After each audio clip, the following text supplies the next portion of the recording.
ഈ ആഴ്ചത്തെ weekly news അനാലിസിസിലേക്ക് എല്ലാവർക്കും സ്വാഗതം. UPSC, SSC, RRB അതുപോലെ PSC പോലെയുള്ള എക്സാമുകൾക്ക് ചോദിക്കുന്ന ഇമ്പോർട്ടൻ്റ് ആയിട്ടുള്ള ന്യൂസ് ആണ് നമ്മൾ അനലൈസ് ചെയ്യുന്നത്. എന്നിട്ട് അത് എക്സാം പെർസ്പെക്റ്റീവിലൂടെ നമ്മളൊന്ന് നോക്കുന്നുണ്ട്. അപ്പം നമുക്ക് ഹെഡ്ലൈൻസിലേക്ക് പോവാം. 8 trapped as Telangana tunnel roof caves in. Trump attacks US aid on India grant. Tamal, India's last imported warship likely to be commissioned in June. Women shifting from unpaid domestic work, says government survey. Habitat fragmentation has led to human-wildlife conflict. ഈ 5 ന്യൂസും നമ്മൾ എന്താണ് news എന്നും അതിൻ്റെ context എന്താണെന്നും അതുപോലെ അതിൻ്റെ ഒരു ബാക്ക്ഗ്രൗണ്ടും അതുപോലെ എക്സാമുകൾക്ക് വരാൻ ചാൻസ് ഉള്ള ഒരു മോഡൽ ക്വസ്റ്റ്യനും നോക്കിയാണ് നമ്മൾ കംപ്ലീറ്റ് ചെയ്യുക. അപ്പോൾ നമുക്ക് ആദ്യത്തെ ന്യൂസിലേക്ക് പോവാം. തെലങ്കാനയിൽ ഒരു ടണൽ കൊളാപ്സ് ആയി എന്ന് പറഞ്ഞൊരു ന്യൂസ് വന്നിട്ടുണ്ട്. അപ്പോൾ ടണൽ എക്സ്കവേഷൻസും അതിൻ്റെ സേഫ്റ്റിയുമാണ് നമ്മുടെ ടോപ്പിക്കായിട്ട് വരുന്നത്. അപ്പോൾ എന്താണ് ഇഷ്യൂ, എന്താണ് ന്യൂസിൽ വന്നത്? Srisailam lift bank canal tunnel എന്ന് പറയുന്ന തെലങ്കാനയിലെ ഒരു ടണലിൻ്റെ റൂഫ്, ഒരു 3 മീറ്റർ നീളമുള്ള ഒരു റൂഫിൻ്റെ ഒരു 3 മീറ്റർ ഭാഗം കൊളാപ്സ് ചെയ്ത് വീഴുകയും അവിടുത്തെ ആൾക്കാരിൽ ഒരു 8 പേര് അതിനകത്ത് ട്രാപ്പ് ആവുകയും അവരെ രക്ഷിക്കാൻ വേണ്ടിയിട്ട് ഇപ്പോൾ ക്രൂ ഇറങ്ങുകയും പക്ഷേ വാട്ടർ ലീക്കേജ് ഒക്കെ കാരണം അവരെ രക്ഷിക്കാൻ പറ്റാണ്ട് വരുന്നൊരു സാഹചര്യമാണ് നമ്മൾ കാണുന്നത്.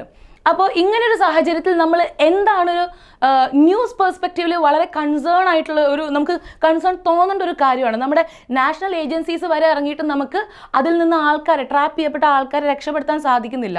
അപ്പോൾ ഇതൊരു ഡിസാസ്റ്ററാണ്, നല്ലൊരു മാൻമെയ്ഡ് ഡിസാസ്റ്ററാണ്. അപ്പോൾ അതിനു മുന്നേ എന്താണ് ഈ Srisailam left bank canal tunnel? Srisailam lift irrigation scheme എന്ന് പറയുന്ന തെലങ്കാനയുടെ കൃഷ്ണ റിവറിൽ നിന്ന് ഡ്രൗട്ട് പ്രോൺ ആയിട്ടുള്ള അല്ലെങ്കിൽ വരൾച്ചയുള്ള സ്ഥലങ്ങളിലേക്ക് വെള്ളം എത്തിക്കാനുള്ള ഒരു ലാർജർ സ്കീമിൻ്റെ ഭാഗമാണ് ഈ ശ്രീശൈലം ലെഫ്റ്റ് ബാങ്ക് ടണൽ എന്ന് പറയുന്നത്. ഈ ടണലിൻ്റെ കൺസ്ട്രക്ഷൻ്റെ ഭാഗമായിട്ടാണ് ഇപ്പോൾ ഈ ഒരു ഡിസാസ്റ്റർ ഉണ്ടായിട്ടുള്ളത്. അപ്പോൾ നമ്മുടെ ഇന്ത്യയിൽ ഇപ്പോൾ അല്ലെങ്കിൽ ജനറലി ഒരു ടണൽ കൺസ്ട്രക്ട് ചെയ്യുന്നത് 2 രീതിയിലാണ്. 2 മെത്തേഡ്സ് ആണ് യൂസ് ചെയ്യുന്നത്. ഒന്ന്, ടണൽ ബോറിംഗ് മെഷീൻസ്, ഒരു വലിയ മെഷീൻ വെച്ചിട്ട് ഡ്രില്ല് ചെയ്യുകയും അതൊരു 400 മീറ്റർ വരെ ഹൈറ്റുള്ള റോക്കുകളിലാണ് ഇത് ചെയ്യുന്നത്. എന്നിട്ട് പിന്നെ പ്രീ സെറ്റ് ചെയ്ത് വെച്ചിരിക്കുന്ന ഒരു സ്ട്രക്ചർ വെച്ചിട്ട് അതിനെ സപ്പോർട്ട് ചെയ്യുകയാണ് ടണൽ ബോറിംഗ് മെഷീൻസിൽ ചെയ്യുന്നത്.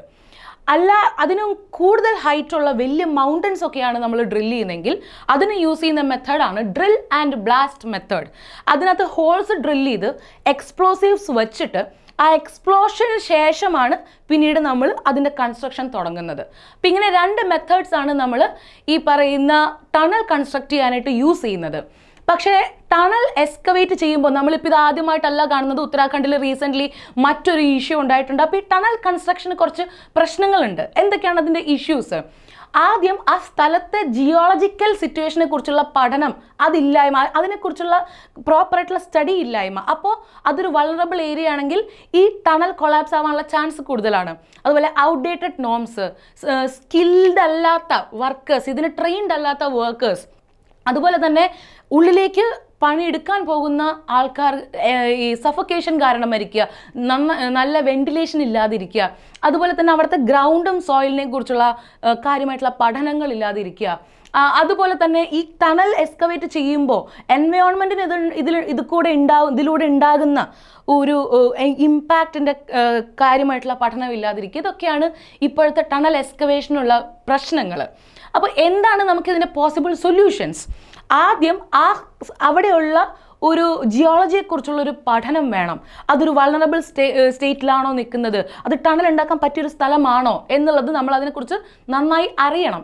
അതുപോലെ റെഗുലർ മോണിറ്ററിങ്ങും എന്തെങ്കിലും പ്രശ്നങ്ങൾ വന്നാൽ എമർജൻസി ഇവാക്യുവേഷനും അഡിക്വേറ്റ് ടണൽ സപ്പോർട്ടും ഉറപ്പുവരുത്തേണ്ടതാണ്.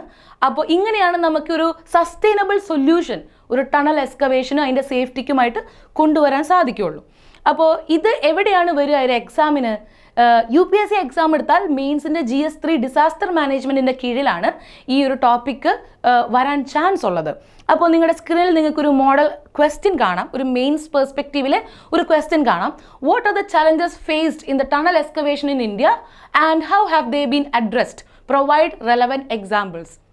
അപ്പോൾ ഒരു പ്രശ്നങ്ങളും അതിൻ്റെ സൊല്യൂഷൻസുമാണ് ചോദിക്കുന്നത്.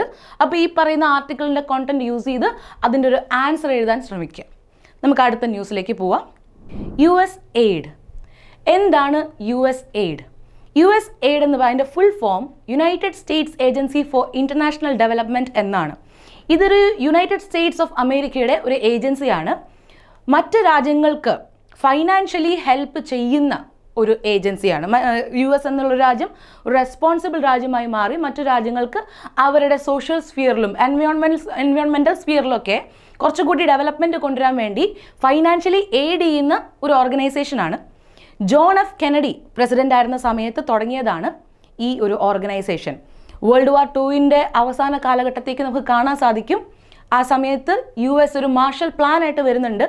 വെസ്റ്റേൺ യൂറോപ്യൻ എക്കണോമി, തകർന്നിരിക്കുന്ന വെസ്റ്റേൺ യൂറോപ്യൻ എക്കണോമിയെ ഒരു ഫിനാൻഷ്യൽ എയ്ഡ് കൊടുത്ത് സഹായിക്കുക എന്നുള്ളതായിരുന്നു USൻ്റെ ഒരു ഉദ്ദേശം.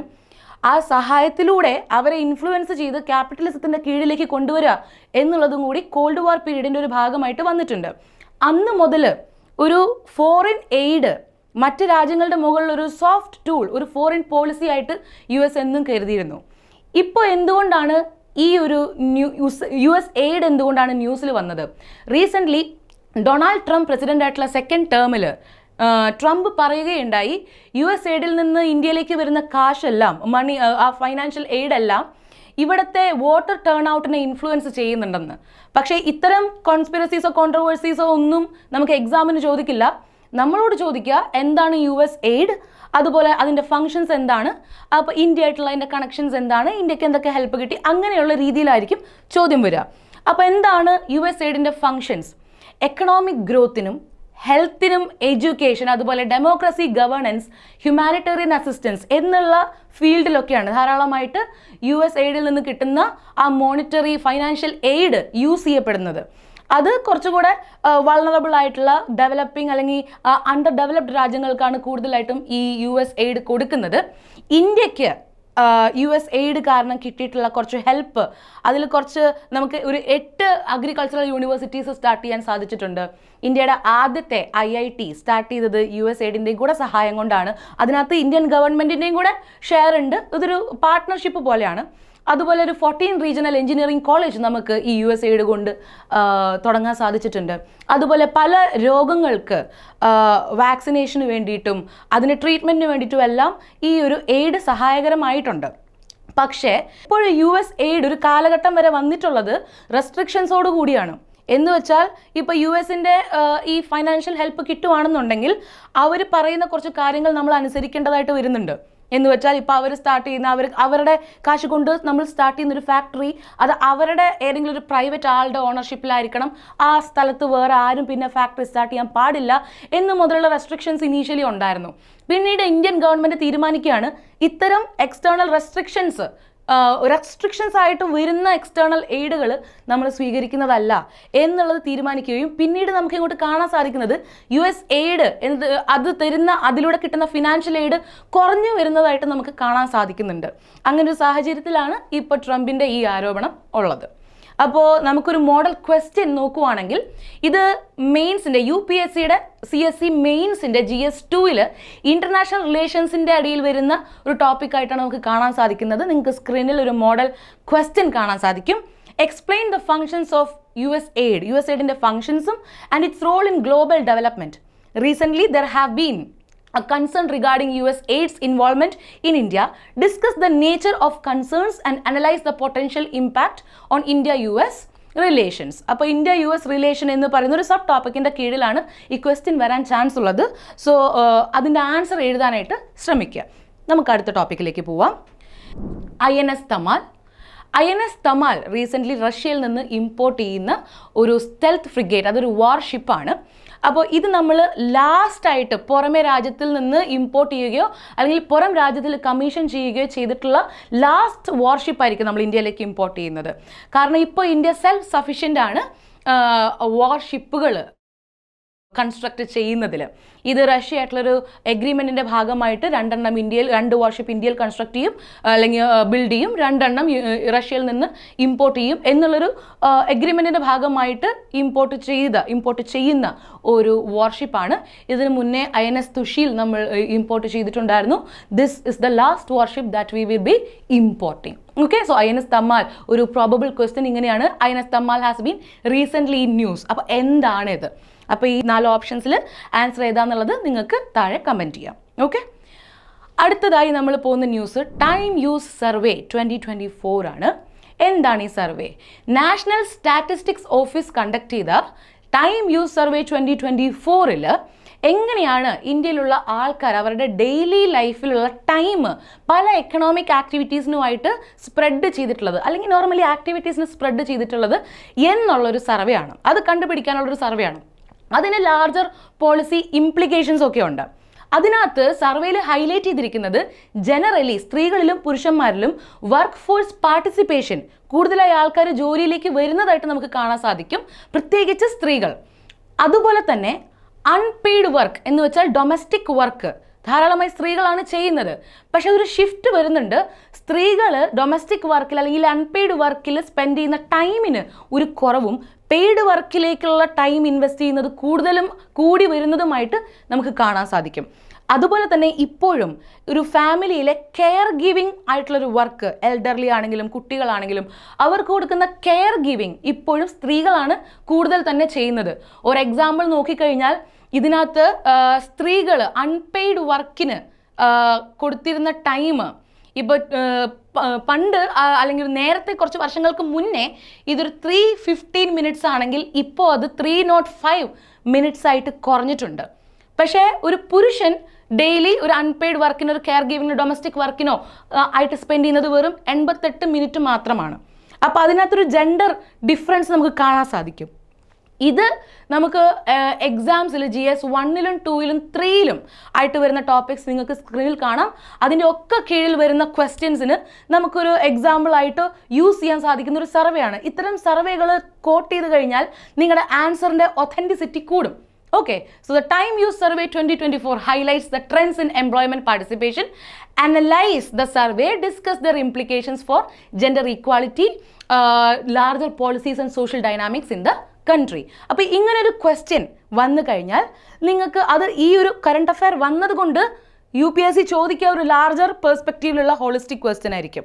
അപ്പോൾ അതെങ്ങനെ വരുന്നു എന്നൊന്ന് കാണിച്ചു തരാൻ വേണ്ടിയിട്ടാണ് ഈ മോഡൽ ക്വസ്റ്റ്യൻ കൊണ്ടുവന്നത്. ഇത് എഴുതി അറ്റംപ്റ്റ് ചെയ്യുക. ഓക്കെ, ലാസ്റ്റ് ടോപ്പിക്കിലേക്ക് നമുക്ക് പോവാം. Human wild life conflict in Kerala. Recently നമുക്ക് ഒരുപാട് ഹ്യൂമൻ വൈൽഡ് ലൈഫ് കോൺഫ്ലിക്റ്റുകൾ കാണാൻ സാധിക്കുന്നുണ്ട്. അപ്പോൾ അതുകൊണ്ട് തന്നെ ഇത് ന്യൂസിൽ കേരളത്തിലാണ് ഇപ്പോൾ റീസെൻ്റ്ലി ആയിട്ട് കുറേ അധികം വൈൽഡ് ലൈഫ് ആൻഡ് ഹ്യൂമൻ ബീങ്സിന് ഒരു കോൺഫ്ലിക്റ്റ് നമുക്ക് കാണാൻ സാധിക്കുന്നത്.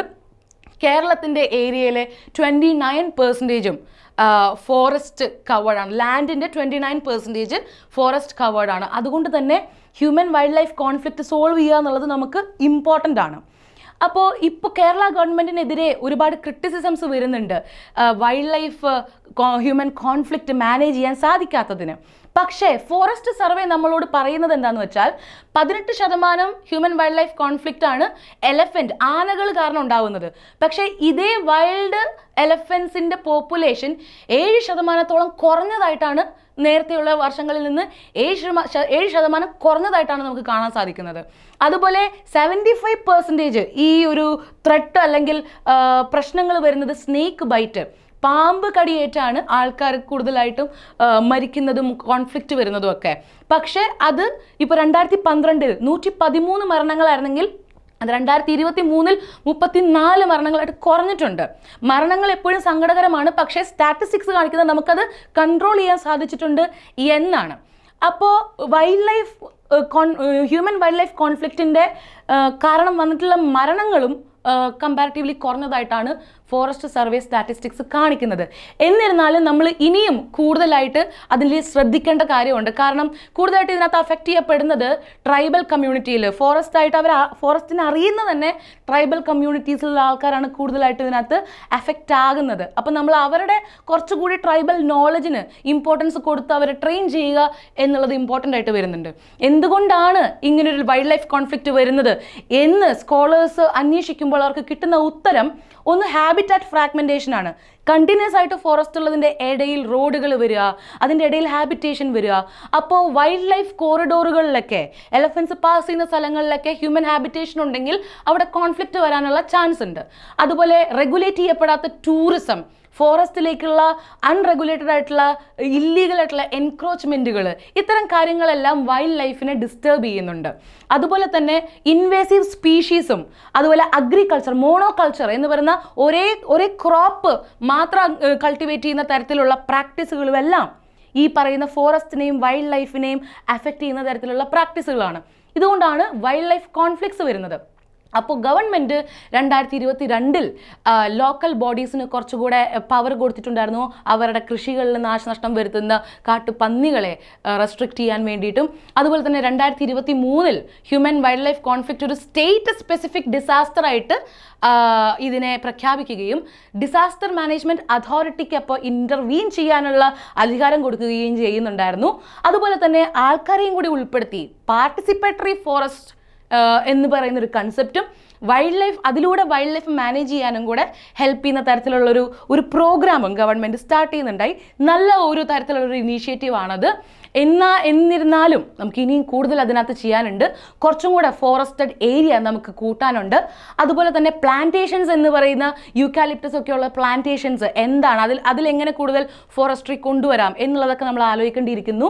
അതുപോലെ തന്നെ സോളാർ ഫെൻസുകളും എലഫന്റ് പ്രൂഫ് വാളുകളും എല്ലാം നമുക്ക് ഇനിയും ട്രൈ ചെയ്യാനുണ്ട്. ഇൻകംപ്ലീറ്റ് ആയിട്ട് കിടക്കുന്ന പ്രൊജക്ട്സ് എല്ലാം നമുക്ക് മുന്നോട്ട് കൊണ്ടുവന്ന് കംപ്ലീറ്റ് ചെയ്യണം. എന്നാൽ മാത്രമാണ് ഹ്യൂമൻ വൈൽഡ് ലൈഫ് കോൺഫ്ലിക്റ്റിൽ നമുക്കൊരു സൊല്യൂഷൻ കൊണ്ടുവരാൻ സാധിക്കുള്ളൂ. അപ്പോൾ ഈ ന്യൂസിൽ നിന്ന് എങ്ങനെയാണൊരു ക്വസ്റ്റ്യൻ വരാൻ ചാൻസ് ഉള്ളത്? GS3 UPSC CSE മെയിൻസിൻ്റെ GS3 എന്ന് പറയുന്ന പേപ്പറിൽ കൺസർവേഷൻ എൻവയോൺമെൻറ്റൽ പൊല്യൂഷൻ എന്ന ടോപ്പിക്കിൽ നിന്നും അതിൻ്റെ കൂടെ തന്നെയുള്ള ഡിസാസ്റ്റർ മാനേജ്മെൻറ്റ് എന്ന് പറയുന്നൊരു ടോപ്പിക്കിൻ്റെ കീഴിലും ഇതൊരു ടോപ്പിക്ക് ക്വസ്റ്റ്യൻ ആയിട്ട് വരാൻ ചാൻസ് ഉണ്ട്. ദിസ് ഇസ് എ ക്വസ്റ്റ്യൻ, ഒരു മോഡൽ ക്വസ്റ്റ്യൻ ആണ്. Human wild life conflict in Kerala has been escalating. അപ്പോൾ ഡിസ്കസ് ദ കീ റീസൺസ്, അതുപോലെ ക്രിട്ടിക്കലി അനലൈസ് ഗവൺമെൻറ്റ്സ് റെസ്പോൺസ്, അതുപോലെ തന്നെ സൊല്യൂഷൻസും ചോദിച്ചിട്ടുണ്ട്. ഈ ക്വസ്റ്റ്യൻ ഈ തന്നിരിക്കുന്ന കോണ്ടന്റും അതുപോലെ കൂടുതൽ റിസർച്ചുമായിട്ട് അനലൈസ് ചെയ്ത് ആൻസർ എഴുതി അയക്കാൻ ശ്രമിക്കുക. അതിൻ്റെ ഫീഡ്ബാക്ക് കിട്ടുന്ന രീതിയിലുള്ള ആൻസേഴ്സ് PDF അപ്ലോഡ് ചെയ്യുകയോ മെൻറ്റേഴ്സിന് അയച്ചു കൊടുക്കുകയോ ചെയ്യുക. അപ്പോൾ ഈ പറയുന്ന കറണ്ട് അഫയേഴ്സിന് ഇങ്ങനെയാണ് പഠിക്കേണ്ടത്. എന്താണ് പോസിബിൾ പ്രിലിംസ് ക്വസ്റ്റ്യൻ, എന്താണ് പോസിബിൾ മെയിൻസ് ക്വസ്റ്റ്യൻ, ഇങ്ങനെ പഠിച്ചു പോയി കഴിഞ്ഞാൽ അവസാനം റിവിഷന് ഈ ഒരു ക്വസ്റ്റ്യൻ ആൻസേഴ്സ് മാത്രം നോക്കിയാൽ മതിയാവും. I hope this has turned useful for you. Thank you so much.